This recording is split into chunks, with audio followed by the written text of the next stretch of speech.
ഇപ്പോൾ ഒരു ക്യാൻസറിൻ്റെ അകത്ത് എങ്ങനെയാണ് ഹോമിയോപ്പതിക് ചികിത്സ വർക്ക് ചെയ്യുന്നത്, ഫലപ്രദമാവുന്നത് എന്നുള്ളൊരു നിരവധി ചോദ്യങ്ങളുണ്ട്. അതിൻ്റെ അകത്ത് ലിവർ ക്യാൻസർ, ഒരു ഉദാഹരണം പറയാം. ലിവർ ക്യാൻസർ ആണെങ്കിൽ നമുക്ക് ലിവറിൻ്റേതായിട്ടുള്ള, അതായത് നമ്മൾ ക്ലിനിക്കലി പ്രൂവൺ ആയിട്ടുള്ളതും ആക്സിഡൻറ്റ് പ്രൂവണിങ് ആയിട്ട് നമ്മുടെ എക്സ്പീരിയൻസ് വെച്ചിട്ടുള്ള പല മെഡിസിൻസും ഉണ്ട്.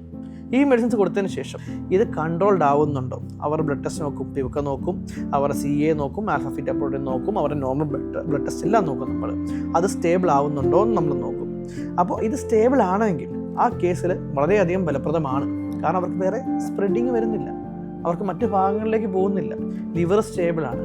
അതിൻ്റെ ഒരു ഉദാഹരണമായിട്ടൊരു കേസുണ്ട്. അത് റീസെൻ്റായിട്ട് വന്നൊരു കേസാണ്. ഒരു മാസം, അതായത് പിവക്ക 1600 മേളിൽ നിന്നിട്ട് ഒരു മാസം കൊണ്ട് അത് ഞാൻ 800 താഴത്തേക്ക് 700 ആക്കിയ ഇപ്പോൾ റീസെൻറ്റ് കേസുണ്ട്. വേറെ സ്പ്രെഡിങ് ഇല്ല, ഒന്നുമില്ല, ട്യൂമർ ലീഷൻസ് സ്റ്റേബിളാണ്. അങ്ങനെ വന്ന കേസുകളുണ്ട്.